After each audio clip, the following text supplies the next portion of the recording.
Assalamualaikum warahmatullahi wabarakatuh. Saya Fauzia Lubis dari kelas 6D Hukum Asuransi.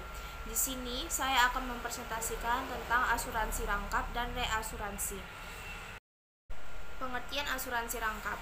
Dalam pasal 252 KUHD menyatakan bahwa kecuali dalam hal yang diuraikan oleh ketentuan undang-undang tidak boleh diadakan pertanggungan untuk waktu yang sama dan untuk bahaya yang sama atas barang-barang yang telah dipertanggungkan untuk nilainya secara penuh dengan ancaman kebatalan terhadap pertanggungan kedua. Double insurance adalah pertanggungan yang nilainya dipertanggungkan secara penuh. Tidak boleh diadakan pertanggungan yang kedua kali, sebab apabila hal itu terjadi, maka pertanggungan keduanya batal. Untuk mencegah tertanggung untuk mendapatkan ganti kerugian melebihi nilai-nilai benda sesungguhnya karena akan melanggar asas indemnitas. Dua pertanggungan untuk objek asuransi yang sama, maka berlaku pasal 277 KUHD, di mana pertanggungan yang kedua akan batal, kecuali apabila pada pertanggungan pertama tidak ditanggung secara penuh, maka pertanggungan kedua hanya akan menanggung selebihnya saja. Untuk pembuktiannya dilakukan oleh tertanggung. Dapat hal kedua penanggung tidak mengakui siapa penanggung kedua. Tertanggung tidak akan mendapatkan pengembalian premi, dikarenakan bahwa perjanjian rangkap telah dilarang oleh pasal 252 KUHD, sehingga ada indikasi bahwa tertanggung tidak beritikat baik sehingga tidak sesuai dengan pasal 281 KUHD dan penanggung kedua tidak perlu mengembalikan premi.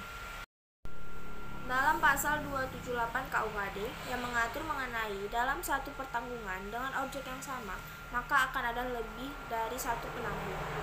Hal tersebut dinyatakan di dalam satu polis. Para penanggung tersebut bekerja secara tanggung renteng dengan pertimbangan yang juga telah ditentukan di dalam polis. Dalam pasal 279 KUHD yang mengatur melarang tertanggung membebaskan penanggung pada asuransi yang terjadi terlebih dahulu, kemudian membebankan kewajiban kepada penanggung berikutnya. Jika tertanggung melakukan hal yang berikutnya, maka dia dianggap menggantikan kedudukan penanggung. Dan jika penanggung baru, maka penanggung baru tersebut menggantikan penanggung yang sebelumnya. Dalam pasal 280 KUHD adalah pertanggungan rangkap yang tidak dilarang oleh aturan perundang-undangan. Asuransi solvabilitas adalah asuransi yang tidak termasuk sebagai asuransi rangkap. Itu dikarenakan di dalam polis telah diperjanjikan secara tegas. Penanggung kedua hanya akan melakukan pembayaran hanya apabila penanggung terdahulu tidak dapat melaksanakan pembayaran ganti kerugian. Kepentingan dan tujuan asuransi solvabilitas. Kepentingannya adalah kemampuan membayar penanggung terdahulu. Sedangkan pada penanggung terdahulu, kepentingannya adalah hak milik jangan sampai lenyap atau berkurang. Tujuannya adalah untuk menjaga kemungkinan penanggung yang tidak dapat melakukan pembayaran ganti kerugian apabila terjadi evenement. Reasuransi.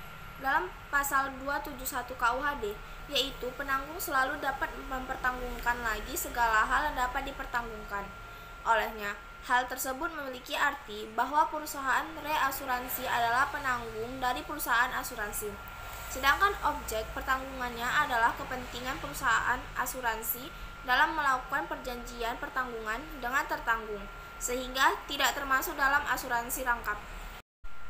Jasa pertanggungan ulang diatur dalam Undang-Undang Nomor 40 Tahun 2014. Yang pertama adalah usaha reasuransi. Adalah usaha jasa pertanggungan ulang terhadap risiko yang dihadapi oleh perusahaan asuransi, perusahaan penjamin, atau perusahaan reasuransi lainnya dalam pasal 1 angka 7 Undang-Undang Nomor 40 Tahun 2014. Yang kedua adalah usaha reasuransi syariah. Adalah usaha pengelola risiko berdasarkan prinsip syariah atau risiko yang dihadapi oleh perusahaan asuransi syariah, perusahaan penjamin syariah, atau perusahaan reasuransi syariah lainnya. Pasal 1 angka 10 Undang-Undang Nomor 40 Tahun 2014. Perbedaan reasuransi dengan asuransi solvabilitas. Asuransi solvabilitas yang mengasuransikan adalah tertanggung, sedangkan dalam reasuransi adalah penanggung. Yang kedua, dalam asuransi solvabilitas, kepentingan adalah ketidakmampuan penanggung terdahulu, sedangkan dalam reasuransi adalah tanggung jawab penanggung. perjanjian reasuransi. Yang pertama adalah reasuransi meringankan beban penanggung, di mana reasuransi memungkinkan penanggung membayar klaim kepada tertanggung dalam hal terjadi evenement yang menimbulkan kerugian, sedangkan penanggung khawatir tidak mampu melakukan pembayaran ganti kerugian. Dan yang kedua adalah reasuransi penyalur dan penyebar risiko, di mana penanggung dapat melakukan perjanjian reasuransi hanya untuk jumlah sebagian kepada para penanggung ulang atau reasuransi, sehingga penanggung melakukan penyebaran risiko. Polis reasuransi, yaitu pada pembukaan polis terdapat klausula pembukaan, di mana klausula pembukaan tersebut menunjukkan bahwa kedua polis tersebut bersambung, baik persyaratan ataupun dalam penggantian kerugian. Dalam artian, kewajiban penanggung adalah kewajiban penanggung ulang, demikian pula dengan jumlah pembayaran ganti kerugian. Demikian presentasi saya tentang asuransi rangkap dan reasuransi. Saya ucapkan wassalamualaikum warahmatullahi wabarakatuh.